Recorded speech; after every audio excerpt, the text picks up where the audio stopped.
Hello. Thank you all for joining us tonight for this special presentation of original music inspired by Kira Jane Buxton's award-winning and best-selling novel, Hollow Kingdom. Who read it? That's a pretty good showing. Who's lying? Okay, we are filming tonight, so you're on the record. My name is Wes Weddell, and in addition to being an in-house ukulele instructor for KPCU, I also serve as Associate Director for the Bushwick Book Club Seattle, an arts nonprofit that sponsors the creation of new musical works inspired by literature. Since 2010, Bushwick has presented a monthly concert featuring titles ranging from Jane Austen to James Baldwin, very different shows, commissioning new musical works from over 400 individual artists along the way.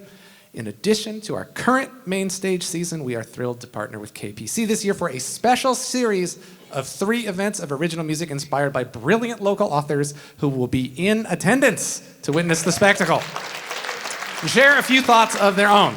So here's how this works. 6 musicians have accepted the challenge of reading Hollow Kingdom, finding inspiration somewhere, writing a song from that inspiration, and sharing it with you tonight. And in addition to hearing these new songs, we'll also hear from Kira Jane Buxton herself.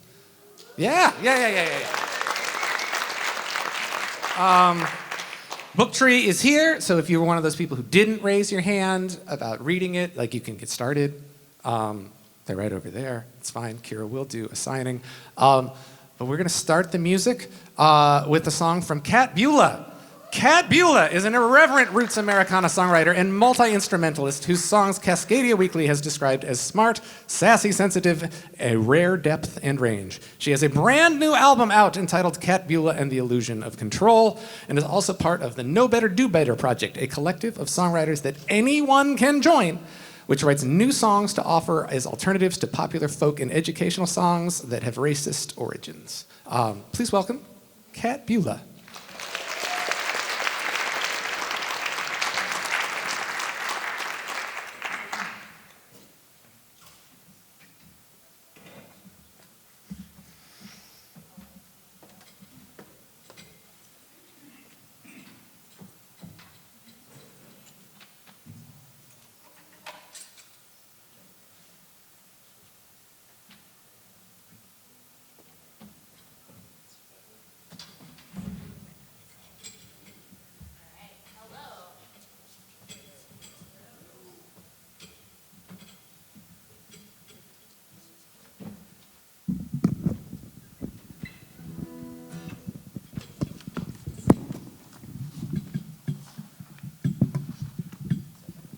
Yes, thank you very much. Hello, everybody. Hello again. Hi. I am so happy to be here to celebrate this amazing book there's just so many possible songs a person could write about it. I first read this book last summer when I was trying to get over my years-long fear of the Woodland Park crows, because they are indeed assholes. That part of the story is absolutely true. Did anybody watch the Super Bowl? Yeah. Congratulations to you. Did anybody not watch the Super Bowl and try to go get food from a place that would be open, that would sell you food during the Super Bowl?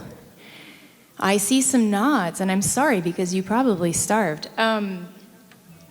Everybody was closed. I had no idea. I think there are so many things that have stuck with me about this book, but one of my favorite scenes in the book is the flyover of the Seahawks stadium. This whole using a cane thing is new to me. I too, like the humans in that book, seem to have some sort of mysterious illness that is changing how my brain works, and changing what I can do. And I think my first instinct was to write a song about the animals, but then I started realizing I love these scenes in Hollow Kingdom that show you what the people who were transitioning from their old life to their new life, the choices that they made, and the different kinds of choices that different people made, and this absolutely disgusting, hilarious, but kind of joyful scene in the Seahawks field of like, you're all the people that are like, okay, well, I'm going down. I love it so much. Also, sometimes you just really,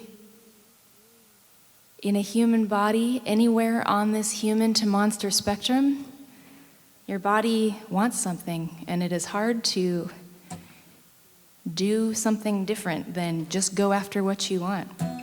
For example, when you really, really are hungry during the Super Bowl, and you are out trying to find some place that'll serve you some food.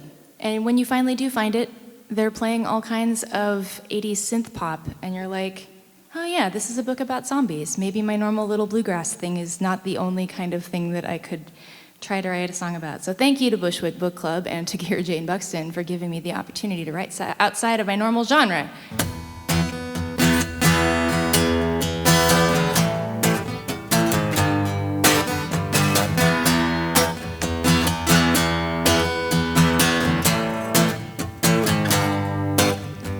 I stumble in the door and make my way over to order. I'm so hungry I can hardly stand. And now I'm staring at your fingers as they stab your little iPad. I'm so hungry I could eat my hand. You know, I could eat your hand. That's an important line that I meant to sing the way that I meant to sing it. I'm so hungry I could eat your hand. You know, my blood sugar plummets every time you ask a question. Spelt bread, whole wheat, I do not have a preference. Please just hit the damn transaction button so that I can hit the restroom. I can't think about it. I can't think about it. I can't think about it. I can't think about it. My boss thinks she's so tuned in, but she's tuned everyone here out while she fills the break room with her drone. She says she's hungry for the truth. I say she loves to bear bad news. That's why her thumbs never leave her phone. Just let me get back to my bento box of lukewarm rice and salad snot. There's no unoccupied lunchbox slot that can accommodate this brain rot. I can't think about it. I can't think about it. I can't think about it. I can't think about it. Hon, I don't care whether you took your meds or why ever you need them. Don't care who you left at home waiting for you to feed them. I am clean out of capacity. Got no more time for humanity. I can't think about it.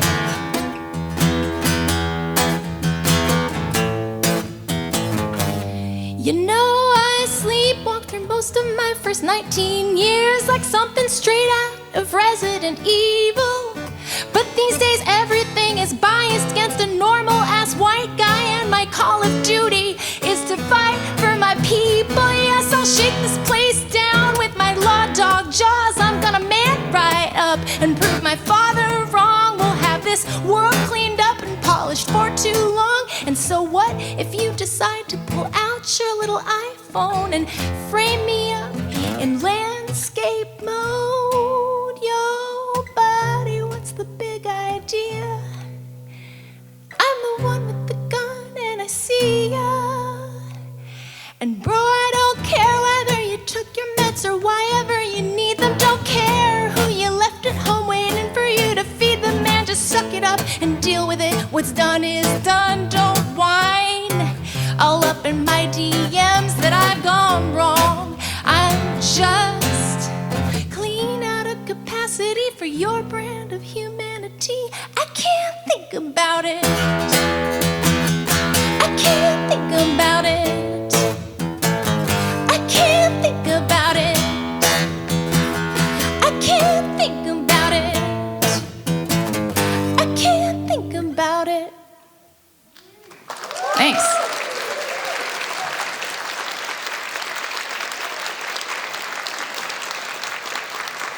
Cat Bula.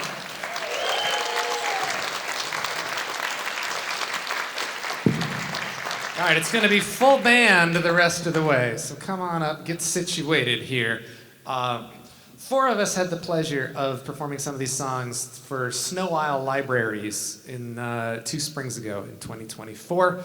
And it's really a delight to reprise some of those. And this next song is brand new, never before performed in public. And Vince here decided to use the band. So this is Vince Martinez. Vince Martinez is an Americana. Yes, he is worth it. He's an Americana singer-songwriter originally from Santa Fe, New Mexico, known for his honest, straightforward music. Don't let the people down. He is a founding participant with the Bushwick Book Club Seattle and a current board member of Bushwick Northwest, the 501c3 nonprofit that oversees present operations. Vince Martinez.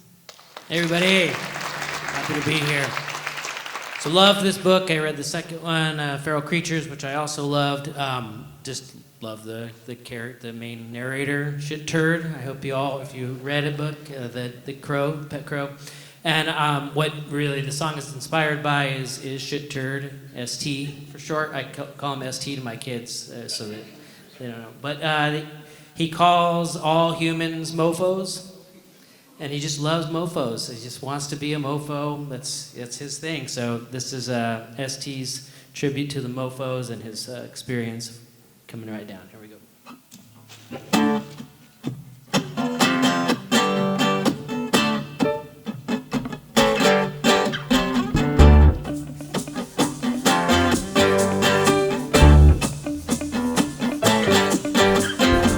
I wanna be a mofo.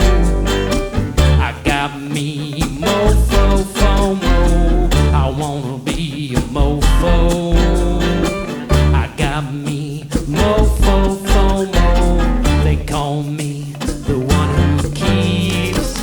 That's 'cause I was raised by peeps, and by peeps I don't mean those tasty marshmallow things. I mean mofos.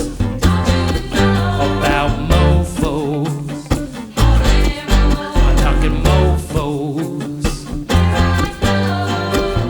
Pop crow and a pop mofo.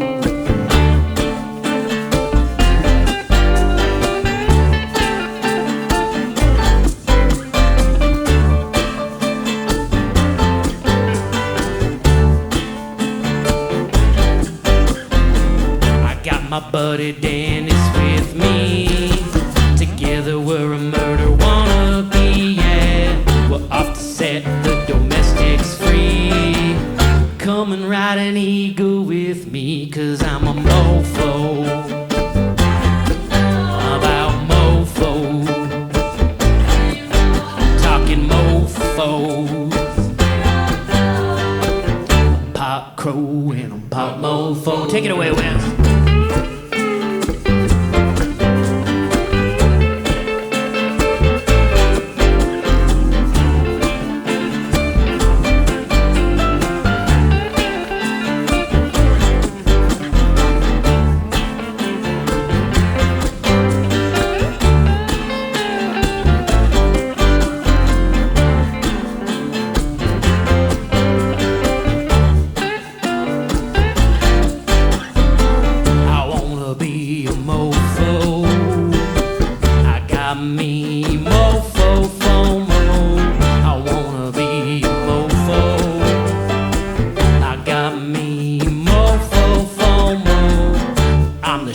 If you know what I mean. Only to side all in a dream, yeah. She's the one who knows. This town is gonna stick it to them college crows, 'cause I'm a mofo. About mofos. 'Cause I'm a mofo. I'm Pop Crow and I'm Pop Mofo. Take it out, man.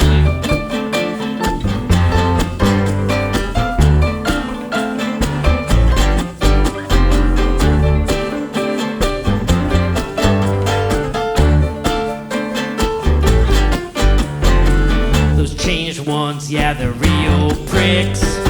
Why could those mofos just stay sick, yeah? Instead they're going stealing all our trades, I hope that extinction won't be our fate, 'cause I'm a mofo.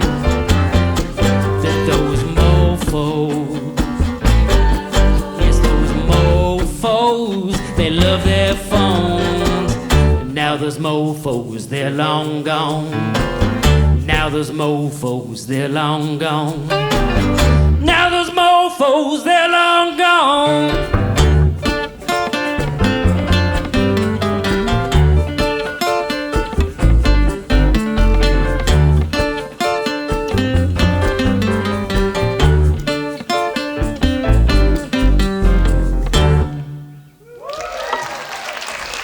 Thank you all. See you later. Vince Martinez.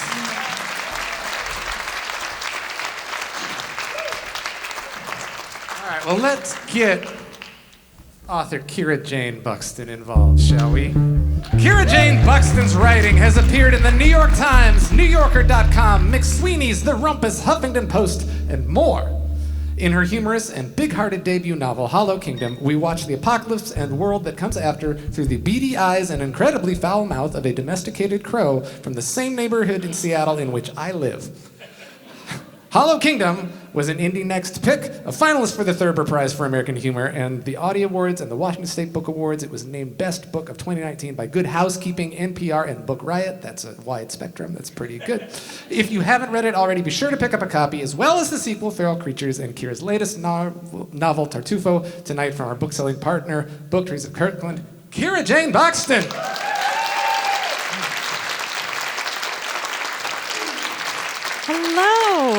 Hello. My goodness, it's actually really difficult to express kind of this experience and what this is like. Hollow Kingdom was a novel that I didn't believe would get published. I wrote it in a kind of frenzy and in a long period of rejection professionally, almost 20 years of an acting career and a writing career that just wasn't coming together. And then, I wrote this thing and thought no one will touch it. So to be in this position tonight, to have extraordinary musicians bringing these characters to life is just, it defies words. It is honestly just so special. And to be here in community with you guys is fabulous. So thank you for being here. Was there a specific spark that inspired the premise of this, or did this sort of show up in pieces, or yeah? Yeah, I guess pieces. It's still a really difficult novel to describe to people. People say, "What do you write?" And I say, "Sit down." It's an odd one. So, like I said, I've been trying to ignite an acting career for about a decade in Hollywood, and it wasn't coming together. My best role was that I was in a Vin Diesel movie as an extra, and I was cut out of my running scene because I was too pale. And then I was cut out of an anti-meth PSA where I played a meth addict, and I was, again, too pale. So it was a long and strange, time of rejection. My husband then bought me a writing class, and that really lit me up. And I realized, really, this is about me wanting to tell stories and share these characters rather than be on stage. And so I tried this writing thing for so long, and it just wasn't happening. It wasn't happening. And I got to this point where it was really like the dark night of the soul. I kind of joke about it, but it was a very dark time. I was beginning to think, this is never going to happen for me. This is never going to happen. And I kind of joke, I was like rolling around the floor and drinking wine out of a salad bowl. It was that kind of dark night of the soul. And my husband said, go write the thing about the crows. And when we moved to Seattle, I grew up abroad in various places, and I did not have experience of crows. So when we came to Seattle, you guys have experienced, right? The river of crows that flies over every night on their way to the roost. And I became kind of fascinated by them, and then I ended up befriending a crow who became, quite frankly, sorry babe, the love of my life. I love this crow so deeply. And she would come and visit me, and I would give her a little bit of peanuts on the porch, and it ended up that we would just hang out regardless of peanuts. Like, we became friends. She would follow me on my walks. And I realized how intelligent they were, and I started researching them. and just went crazy about crows, but couldn't figure out how to write about crows. You know, who wants to, I couldn't figure it out. And I was driving one day and it suddenly hit me, oh my goodness, what if I write from the perspective of a crow? And what if that crow is talking about us and talking about the end of us?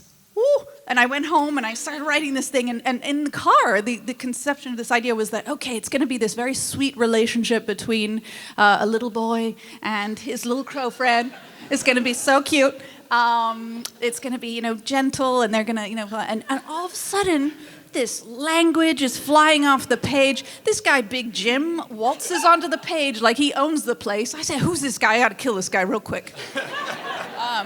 Yeah, so that's kind of how it happened, and I really wrote it from a place of real love and passion and compassion for the natural world and wanting to reconnect myself with it again after being away from it for a long time in LA. And yeah, that's kind of how it started. As odd as you think. Thank you. Yeah. More from Kira coming up.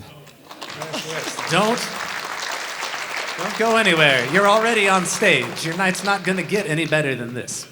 Wes, that's the first time I heard that story from Kira. It might change the way I talk about my songs. This is Geoff Larson, Executive Director at Bushwick Northwest on the far. Emily Persha, our social media manager, songwriter extraordinaire. Drea, Marilyn, program manager. I thought a lot about memory when I was reading this book, and I wonder what happened as our human friends were going through what they were going through and losing grip of a lot of things. I wonder what was happening to memories, and here's where I ended up.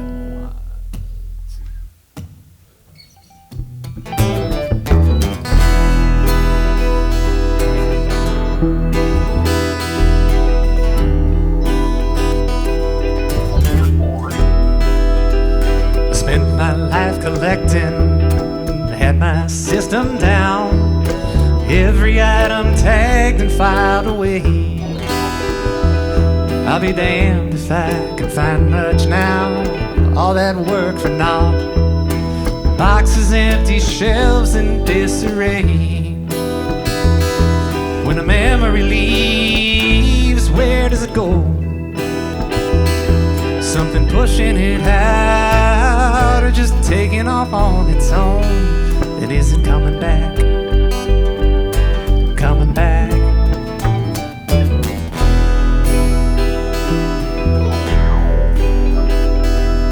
Some I built with others, some were only mine. Some I think were with me from the start. Some I'd hoped to gift away, some held up and some decayed. Some I think I will not miss at all. When a memory leaves, where does it go?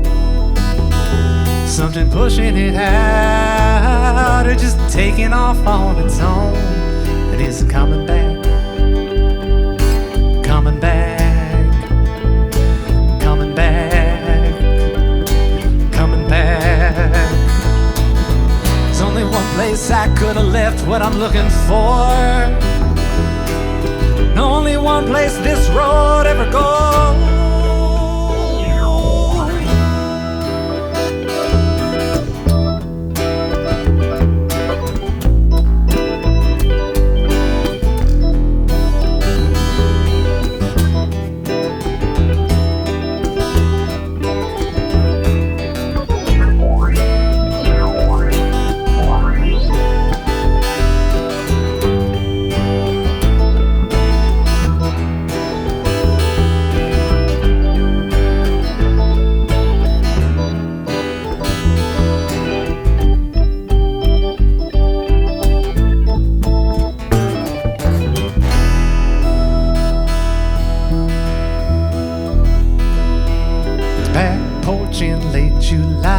Storm clouds in the summer sky, darkness to the middle of the day.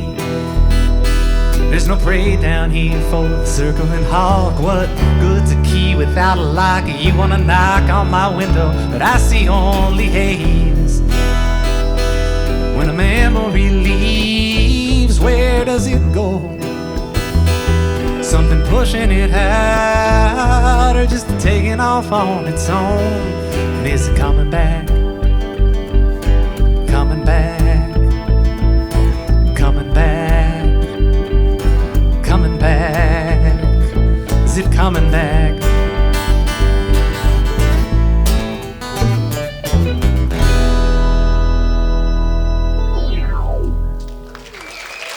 Thank you.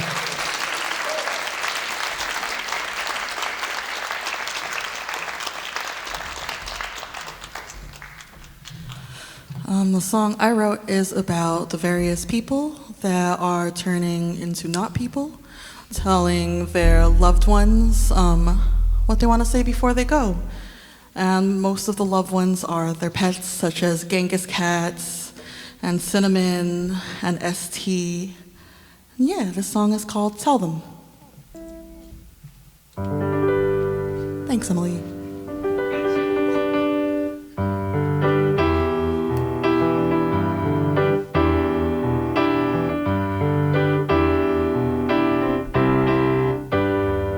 Tell Peter Johnstein I love him, but don't use your phone. Tell him I'm sorry I left him all alone. Tell Genghis cat we love him, change his litter before you go.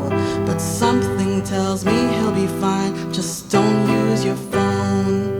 And it's hard to catch a thing in motion. So keep pressing on.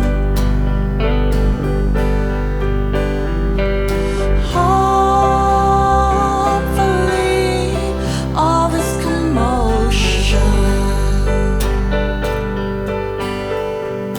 won't last very long. Tell ST and my dog Dennis they're my only family. It makes Stephanie S real jealous, so she'll walk out on me. Tell Cinnamon, my darling, I won't let them get you, I swear. Hide your worried noggin, it's a sight hard to bear. And it's hard to catch a thing in motion. So keep pressing on.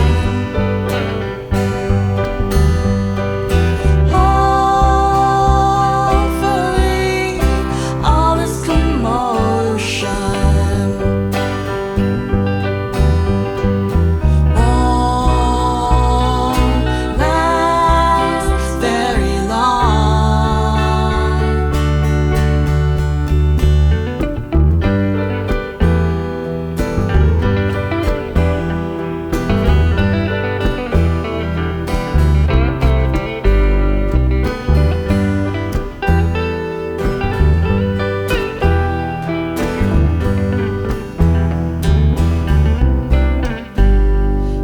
My body decays and my skin so quickly rots, and my mind slowly escapes. Fleeting are our thoughts, and we're searching for a world and our friends on glowing screens, and it's taking a turn. Is this a fever dream? My body decays and my skin so quickly rots, and my mind slowly escapes. Fleeting are our thoughts, we'll search for a world and our friends on glowing screens, but it's taking a turn. Is this a fever dream? Tell Peter Johnstein I love him, but don't use your phone. Tell him I'm sorry I left him all alone.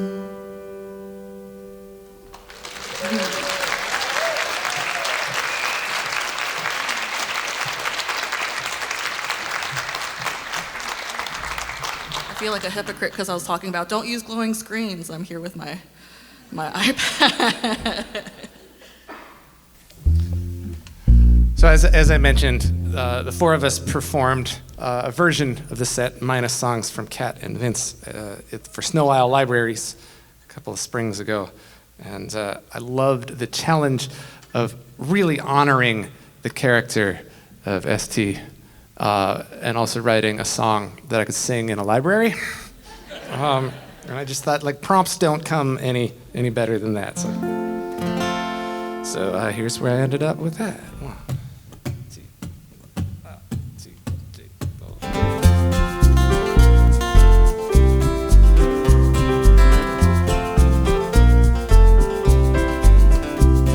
Everybody needs a way to get out of what they have to say. Some work better than others.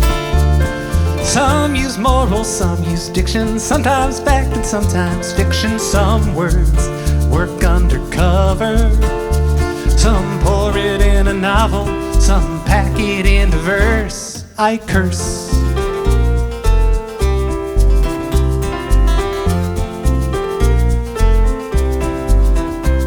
There's 100 ways to say picture's worth 1,000 words, but at 1,000 I am only getting started. And I'm not the type to worry about the content running out my mouth. That journey's underway before I chart it. Some go a little off the cuff, some write it all out first. I curse. I curse. Well, you can write a book on how to write a book, and I'll bet some cat will want to read it. You can sing your song your whole life long and wonder if you're really getting through.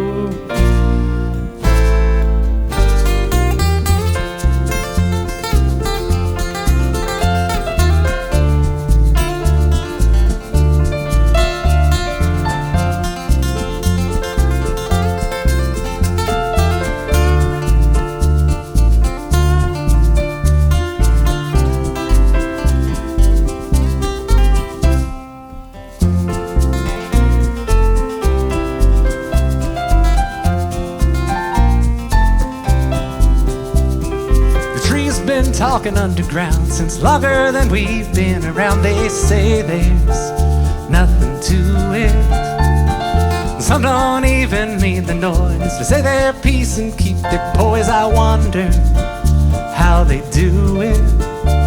Some phrases make it better, some only make it worse. I curse. I curse. Everybody, I curse.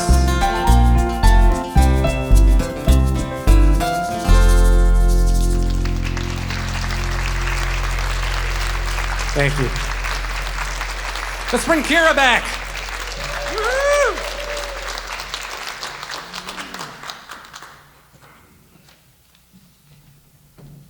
That was so delightful. Honestly, it's so funny. Like Peter Stein, that's a throwaway comment in the book. It's just a little piece, and that it just makes me so happy that creativity is the best contagion. That you can share something and you don't know how it's going to be received, but it could catch on and make something else creative. Amazing, amazing. My face hurts from smiling. Yeah, the color looks good though. Thank you. Yeah. Can I ask a really technical, hard-hitting question? Sure, I thought I was doing the asking. You're That's fine. It's your show. That's You're fine. supposed to, but I'm dying to know. What is this potato thing? Oh, that one? There it is. Yeah. It is a potato. It is a potato. It's my hardest instrument to play. It's true. I'm sweating the whole time playing it, and everything else now is easy. It's a potato. But it's so delightful. It's a potato. Like It's Wes's potato, yeah. I'm glad we covered that. I like we never cover that in the other library performances. Like no one mentions the potato. It was just normal. I feel like it's a star of the show. I mean, Sure honestly, is. And the fact that it went missing for a while, or it was on the floor, like, where's the potato? Okay, All right, moving on. Moving on. You answered a little bit of this, at least crow specifically, when you were up earlier. But I wondered, did you do, or what kinds of animal-specific research did you do for this book? A lot. I did a lot of research. So I mentioned I grew up abroad. I grew up in mostly Asia and the Middle East, and I was really lucky. I had this very interesting upbringing. I have animal-loving parents, and we just had a lot of like interesting animal encounters. Like we used to get, when I lived in Dubai, we had camels that would come into the backyard. My first job, it was supposed to be a little volunteer job when I was 12. It was at the zoo in Jakarta, Indonesia. And my job was to I was given these buckets of mealworms, and I had to pick out the beetles. And those mealworms would go to feed the animals in the nursery, which was, I was 12. It was the coolest thing in the universe. I had a job at the zoo. But I got bored after like 2 days of picking out beetles, and I just took myself for a little walkabout in the zoo, and I ended up befriending a bunch of keepers, and I had these highly ill-advised animal experiences. I held a king cobra. I have, with still venom. I have been bitten on the butt by a baby white tiger. I lead with that at parties. That's my biggest life achievement. I've done a lot of. I used to leaf feed the monkeys. They had a whole project. It was very cool. So I had a lot of animal experiences in my life, and then of course the crows when I came to Seattle. And then I just got really nerdy and started reading everything I could about the natural world. And I read everything from, the hidden life of trees to the genius of birds to you name it. But I'm so captivated by the natural world. Things like I'd find these little weird things like koalas have very similar fingerprints to humans, so much so that the Australian police they had concern that there would be confusion at crime scenes. I love this idea that the Australian police were like, oh no, Struth, was it a koala again? Like, I love this stuff. I love learning that otters, they hold hands when they sleep so they don't drift apart. I love all this stuff. I love learning about it, and I love being able to walk out the front door and experience it. And that was such a big impetus for writing the book, was becoming disconnected from nature, questioning my phone addiction, and really thinking about, okay, if I put my phone down and pay attention, what's out there? And then I started to realize, like, my goodness, there is kind of an aura going on here. There's, the fact that in my neighborhood, I quickly learned that the robins are the alarm system for everything. When the robin makes an alarm call, the squirrels take notice. Oh, we better get out of here. I love this stuff. It makes me feel alive, and it makes me feel part of something magnificent and extraordinary, and it makes me want to protect it. So that's, a lot of research. Thank you. Yes.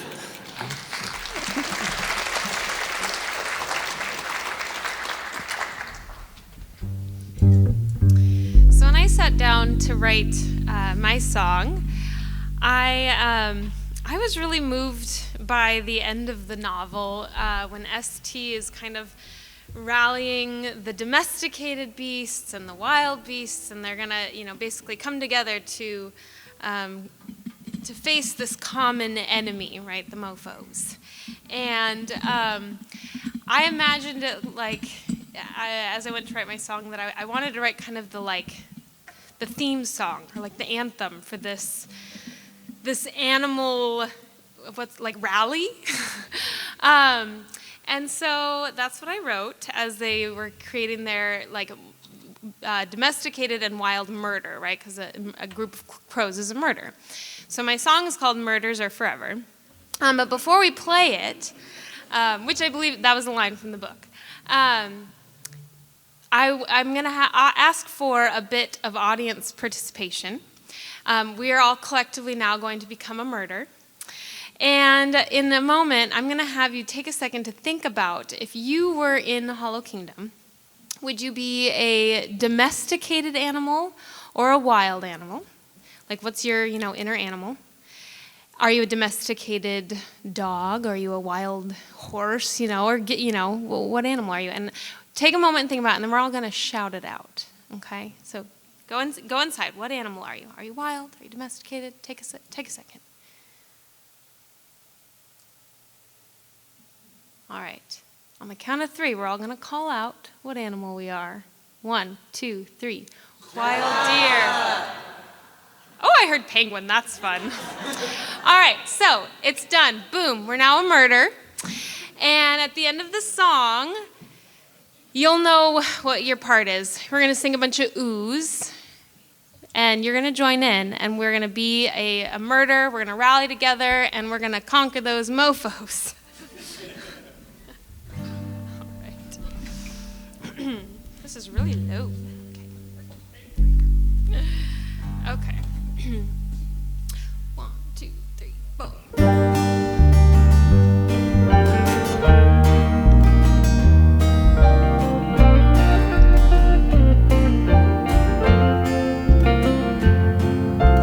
Creatures of the sea and sky, it's time to lay differences down. Beasts of field or mountainside, it's time to let all judgments fall, for the hour has come, the real work has begun, to build ourselves a better and brighter world. Wing to feathered wing and paw to paw, if we all band together, we can stand it all. When that black tide starts to roll in, with you beside me, darling, even the monsters can't win.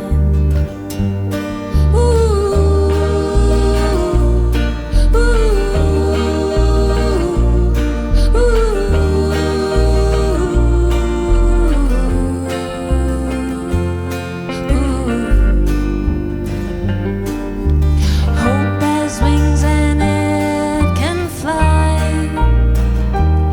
so it's time to come and follow me, to honor all the brave who have died. Let us join together as one family.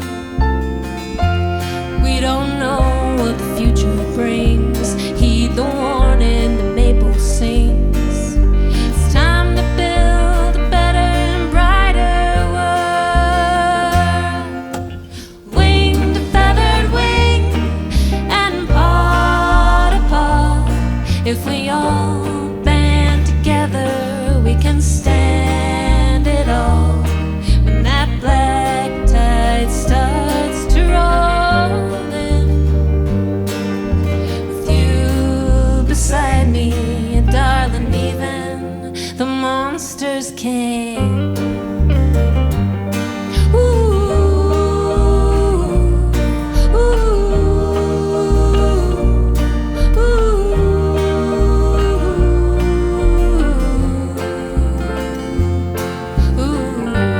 Wes Weddell.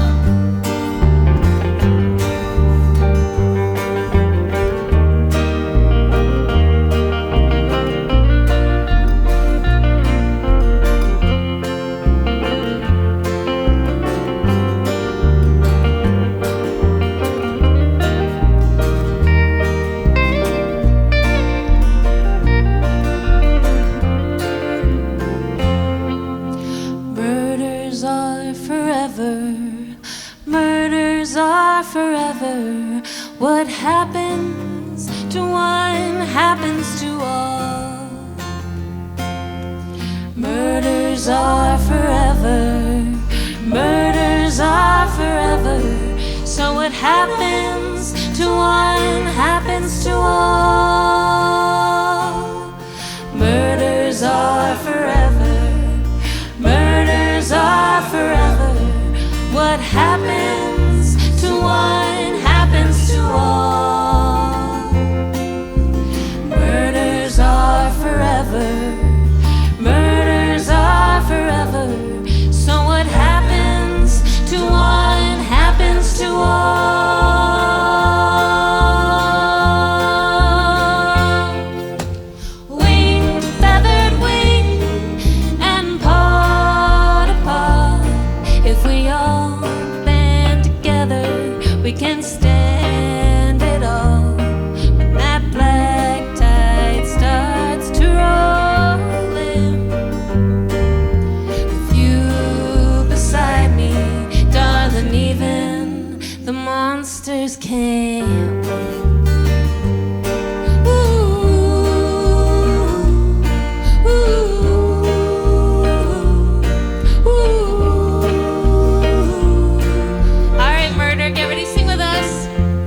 murder.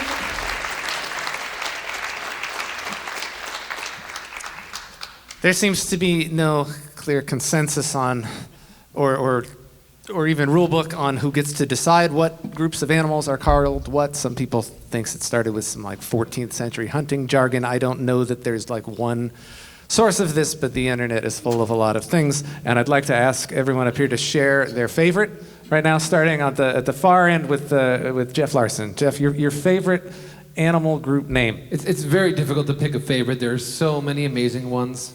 But today, my favorite one is a skulk of foxes. Emily, Persha? My favorite is a smack of jellyfish. Ooh.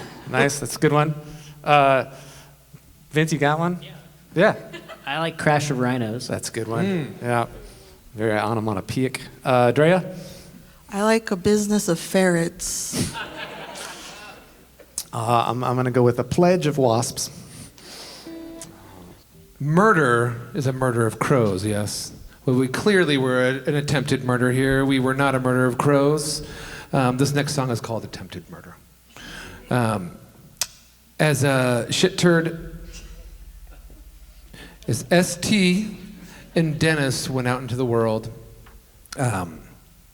they were heading out to, escape what was happening inside the home as well, because it was kind of getting lonely and it was getting weird in there, and they had to go out and they saw all the things that were happening there, and then they had to escape what was happening outside in the world. It was kind of getting weird, and they kind of got a ragtag crew together and realized what they wanted to do. And they had to put together a team, like sort of, an attempted murder of crows, which is what they did. And, when the world's crumbling down around you, you got to team up with those folks that are around you and fight for each other, I suppose. And that's what this song's about. It's called Attempted Murder. The first words to this song will be a straight out of shit turd's mouth.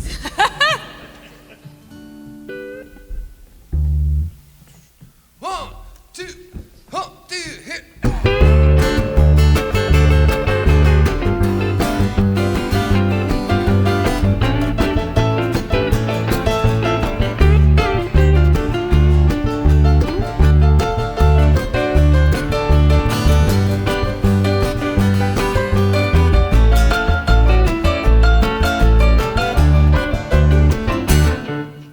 Fuck me, things are crumbling all around me. People are acting the fool, society's falling down. We gotta get out if we're gonna save the world. Dennis, it's you and me, just us two. You never know when the technology is gonna take it down. All of these reflective surfaces have us running around. I think we're gonna have to dig down deep and listen to the trees. But all we have is this attempted murder, you see. So you're a college crow. Yeah, we're out here on our own. Listen to the voices, they're calling us on. On a journey, save the domestic bees. It's danger all around, but I'm the one who keeps ya. You never know when the technology is gonna take it down. All of these reflective surfaces have us running around. I think we're gonna have to dig down deep and listen to the trees. All we have is this attempted murder, you see. Take it away, Evelyn.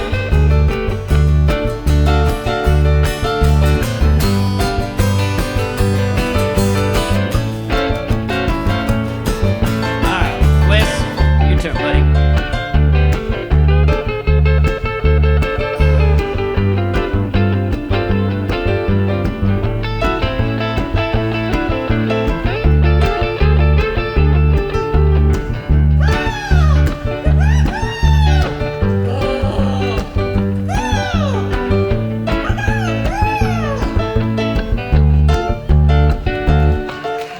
our weapons. Together against the conquering beast. A rock, a bottle cap, an iPhone, a bucket, old metal straps. The battle rages on, and even our brightest shooting star, yeah, he's a special hound, sacrificing for the cause. You never know when the technology is gonna take you down. All of these reflective surfaces have us running around. I think we're gonna have to dig down deep and listen to the trees. But all we have is this attempted murder, you see. All we have is this attempted murder, you see. All we have is this attempted murder, you see.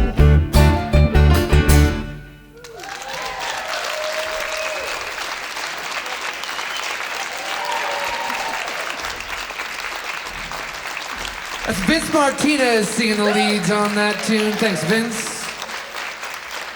And a lot of people here read the book, correct? Yeah, what a cool character ST was. Yeah, thanks, Kira. That's such a wonderful book. We really appreciate it. Yeah. Give her a round. And so Kira was talking about, she has friends that are crows. She was talking about the crow migration that happens every single day. I'm on the south end, so I see the south side crow migration that goes right over Beacon Hill, which is where I live. There's a north side crow migration that I think goes, I can't remember which lake it goes to on the north side. Ah, there we go, UW Bothell. I'm on the south side, which goes down. I don't even know where that one goes. That migration goes, but I just know it goes right over our house and right where we used to teach at Academy schools. It would go right over that as well. But I go out with my murder every single day, which is my hound dog Gus and my not hound dog Pickles, the French bulldog. And we have, every day we walk at about noon, and there's about 10 crows that follow us around as we're doing our thing. It's because I have treats for them. I give treats to my dogs, and I give treats to my crows. It's my little murder that I roll around with. And I love my little family that does that little walk every single day. Last song. Okay, I'm getting there, guys. This song is called It Feels Like Home. So, in this book, ST and Dennis was a dog, for those folks that don't know, and it was kind of his brother. It was ST's brother, his family member, and boy, was he annoyed with ST, and Dennis was too stupid to be annoyed with anything. But you know, it was from ST's perspective, but he loved Dennis so hard. I'm sure we all know what we're talking about when we have like a brother or a sister or a family member that we love really hard, even though they're annoying. So they go out into the world, and they're doing their thing, and they love that person really, really amazingly. And they had to go out there and fight for their family, for their chosen family, their people, and it grows a little bit bigger. And then they get to fight for more people, and then they get to fight for more people. And things are gonna get hard out there in the world. Things are getting tough right now out there in the world, and we have to grow larger with those people that are around us. And when we work together, when we use each other's skills, each other's kindness, each other's strength, when we get together, we just get stronger. And there might be sacrifices as well. You may lose people. You may lose some of your family members. You may lose some of your family. But that doesn't mean that they're not making you stronger. That's the way I feel about it. This song is called This Feels Like Home.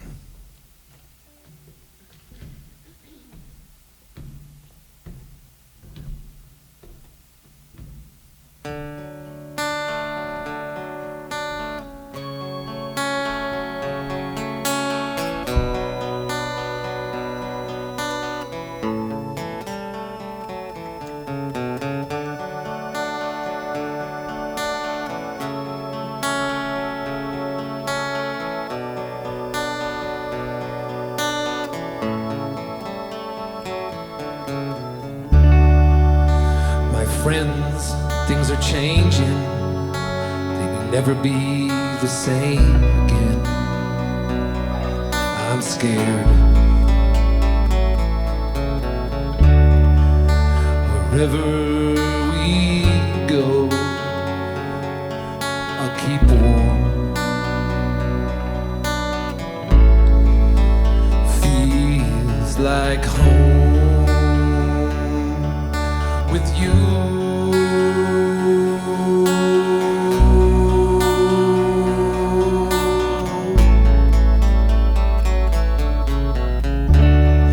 Our little crew must be something we can do. We'll stay on the move.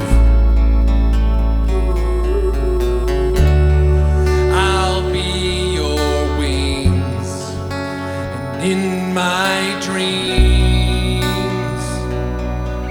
we'll fly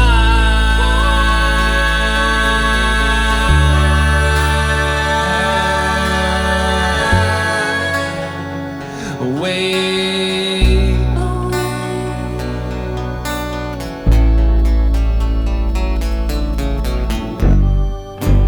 We'll march on in this world, changing fast. We might grow from two to more, from more to all. We'll march on in this world, changing fast. We might grow from two to more, from more to all.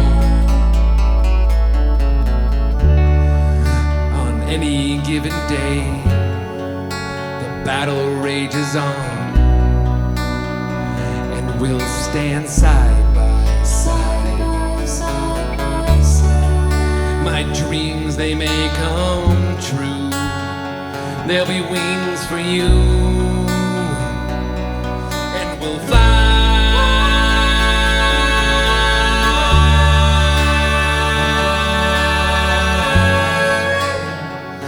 away.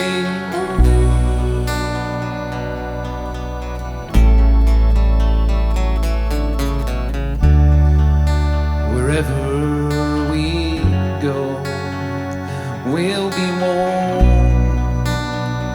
we'll be home. Until then, we'll march on in this world, changing fast. We might grow from two to more, more to all. We'll march on in this world, changing fast. We might grow from two to more, from more to all. We'll march on. We'll march on in this world, changing fast. We might grow from two to more, from more to all. We'll march on in this world, changing fast. We might grow from two to more, from more to all. We'll march on in this world, changing fast.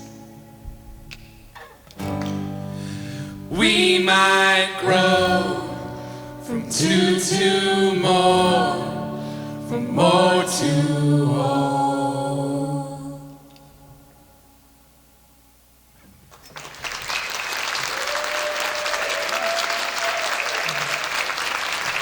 Right Geoff on. Larson, Thank you. Emily Persha, Drea, Marilyn. My name's Wes Weddell. Big thanks to Kit is our crew lead tonight in the tech.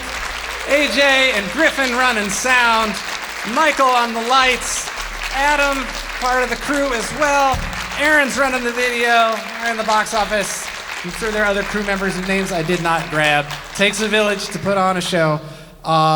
Let's bring Kira Jane Buxton back up for some of your questions.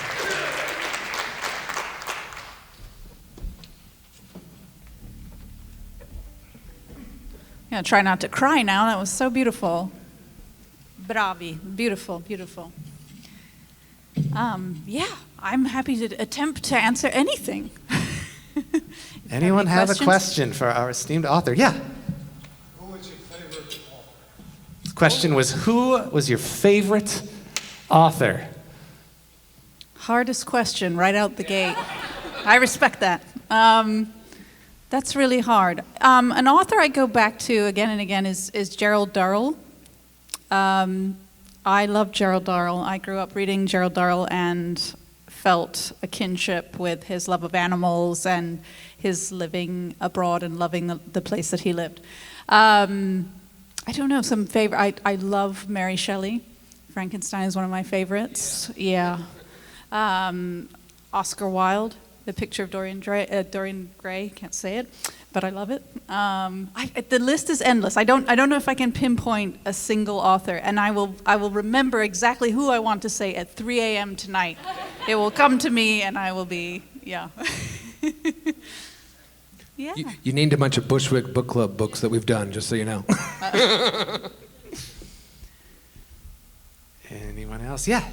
Well, first off, thank you again to all the musicians that did this. Superb. Thank Superb. The question was thank you to me. Okay, go on. You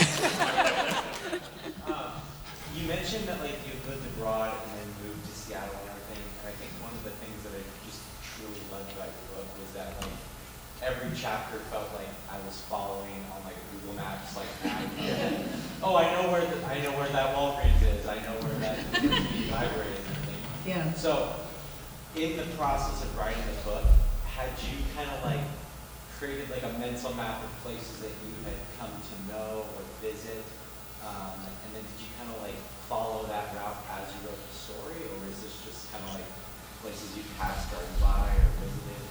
So repeating for the film, tell us about your mental map. My mental map. I fell deeply in love with Seattle the first time we came here. It was really automatic. I've lived in some extraordinary places. Not everywhere felt like home. And something about coming to Seattle, although I feel like I have no right to claim this, it did feel like coming home. I feel this is a place that I could thrive. There was so much to love. And honestly, the real reason I fell in love with Seattle was because of the trees. Just getting to be around the western red cedars and the Douglas firs. And I grew up in some place. I grew up in Dubai, for example. There weren't a ton of trees growing up. There were barely any buildings when I was there, if you can believe it. It was just the World Trade Center and then desert. And so, yeah, something about that, And so I felt like discovering Seattle was just a pleasure and a joy. And most of those places are places I'm in the book that I'm familiar with. I love the Woodland Park Zoo. I love going there. There's certain places that are close to where I've lived, and I love it deeply. Did I use Google Maps? Absolutely. There was a little checking. Did I get that right? Did I remember this right? Yeah. But and a lot of it was a joy to imagine this very dynamic duo and very unlikely duo navigating Seattle, and what would they think of these places? Like what would I-5 be to them? And it would be the freeway of death. So it was a tremendous joy. Mostly places I've experienced, and then a little checkup with Google after to make sure. was one here, and there was also one there. Yeah. What character in the book did you most identify? What character in the book did you most identify with? It's so funny because I guess for every author there's a little of themselves in every character, and then you hope less of yourself in some, like Big Jim.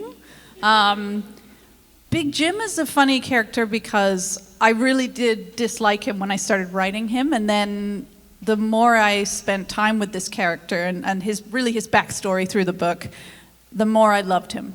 And the more I felt he had redeeming qualities. And he was really, he's kind of an amalgamation of some people that I know, and I was grappling with some of their choices that are different to mine, possibly politically.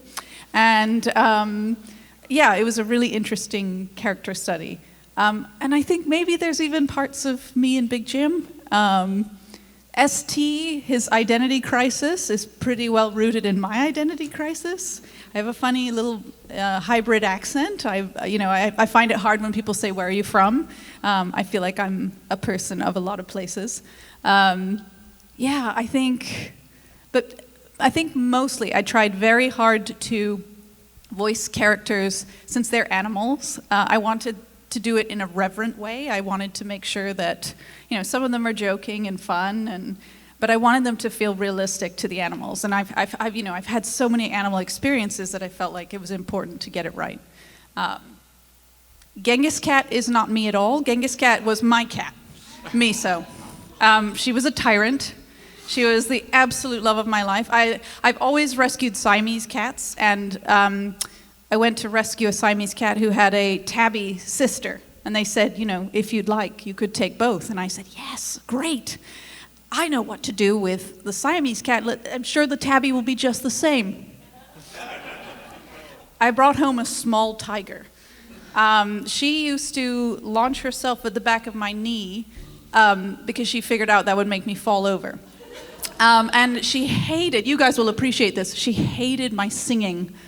Hated it. I was not able to sing in my house for 14 years. She would attack my head if I sang, which was my husband's favorite party trick. Kira, sing for us. And I'd start, and then it was like a stalking. It was just, but I loved her so deeply. So Genghis Cat came from her. So yeah, it's funny to think of like how much of you is in every character, but some quite a lot and some less. Yeah. Are you also still horrified, like some of the rest of us, about the concept of the domestics being locked inside of their house with no way out? And have you thought about your end of the world plan for your own domestics so they will not be in this situation? Or is that just moving things back? Have you thought about your own end-of-the-world plan for your domestics? And we would all do well to chew on this one. We would all do well. I think about this all the time. And now I'm thinking I don't think about it enough. I have 2 cats at home now, and leaving them is like, well, if I don't make it back, I think about it all the time. To be honest, at the moment, it's more because my cats are in their teenage phase, and I don't know what state the house is going to be when I come back. It's more of that concern. I do think about it. I do think about these things. It was weird doing the research for end of the world, apocalypse type research. When I started, I thought this was going to be terribly, terribly hard and depressing, and I watched there was a CNN special. There's a wonderful book called The World Without Us. I found that actually it was really fascinating. There was something incredibly humbling about reading about how quickly the world would carry on without us, and it made me think more about how important it is that we're careful about our time here, that we love our people, and that we take care of the planet. And yeah. I'm sounding more and more like a hippie between the trees and the... Yeah. The book was marvelous. Blew me away. First dystopian book that I've just been wanting to hand out to everybody. Just beautiful. I want to know, what is the path of the book now? how widely is it going out? Because I think it needs to. What is the path of the book now? Firstly, thank you. That's so lovely to hear. Especially as I mentioned, I honestly didn't think this book would take flight, as it were. It's doing things that I could never have imagined. It is finding its way. My publisher calls it a book with a long tail, which I kind of love. It's, again, you know. I'm amazed by how people are finding it, and by, I mean, ST is in a huge number of tattoos now. ST is tattoos. There's quilts and mosaics and purses and you name it. It's just incredible. One of the things I love the most is the art that is coming from this art. And that I get messages all the time about people who are reconnecting to nature themselves, which was entirely my impetus for writing this novel. I love it. It has been optioned. It's actually been optioned a couple of times to be on screen. Yeah. It's very exciting. It's in a pretty exciting moment now, and I can't say anything about it, which is really frustrating, but I signed a contract, so I have to be quiet. So this is a perfect moment to mention that the next author and book in the series we're doing here at KPC is Garth Stein and the Art of Racing in the Rain. On March 25th, you'll hear all new lineup of musicians. Garth will be here. And Garth was in Movie Right Purgatory for a long time before a film finally came out with Kevin Costner as the voice of the dog. And so I just want, in the way that Emily invited you to shout out what your animal would be, I want you all, on the count of 3, to just say who you think should be the voice of ST. Again, you don't have to do anything with this. This is for me. All right, 3, 2, 1. Jack Black.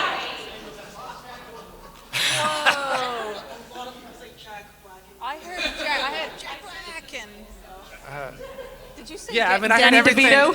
I heard everything from Pedro Pascal to Bobcat Goldthwait, and I'm no notes. I'm here for it. Yeah, no notes. Perfection. Yeah. Yeah. It's very exciting. Let's we'll do one more question, and then we'll do our super special musical finale for you. Yes. Just want to say that Winnie the Pooh, I loved her chapter. I was on the train, I just like reading lines from that chapter to people. It's so real, like Winnie the Pooh. And I was also wondering about the fairy PETA bird in South Korea. Was that chapter like a flashback, or was it happening at the same time as ST's adventure? That is happening at the same time, I think. This is, did you want to recap the question? Yes. The question was about a fairy PETA character, and was that happening at the same time as ST's adventure? I think same time, if not slightly before. I wrote this novel 10 years ago now, which I can't believe it's been 10 years. It doesn't feel real.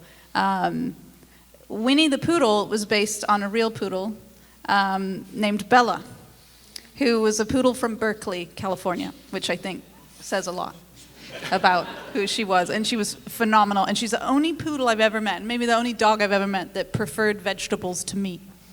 And she had not enough teeth for some reason. And so watching her eat vegetables was pure pleasure, absolute delight, really just chowing down on a carrot with this gums. It was beautiful. Beautiful thing. And she was very spoiled. Very spoiled, yeah. Thank you, Kira. Don't rush off. Thank you. Don't rush off. And thank you all again for being here. Thank you, KPC, for putting your energy and your touch behind this. And thank you for coming out. Remember, we're at it again on March 25th with Garth Stein, Art of Racing in the Rain, and some of his Cloven series is gonna sneak its way in there as well. And then June 23rd with Travis Baldry and Legends and Lattes. So I'm calling an audible here, man, but I'd like to invite Kira to participate in this last thing. Okay. My emotional support potato. We did this for our library shows. We're gonna improvise the sound of aura, the sound of the network in the air of birds, but birds plus that communicate and invite you to pay attention. If you lean in, you will learn something. And we'd like to ask Kira Jane Buxton to join us on Potato. And this is art, inspiring art. It's whatever moves you. Yeah, feel free to mic the potato, whatever. I don't think that's a wise idea. Okay. I think the potato might be a bit distracting. I'll keep it quiet. All right, close your eyes if you like. Yeah, closing your eyes is sometimes good and stuff like this. You can imagine what sound that we're playing coming from the sky above you. There's no wrong answer.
Thank you again.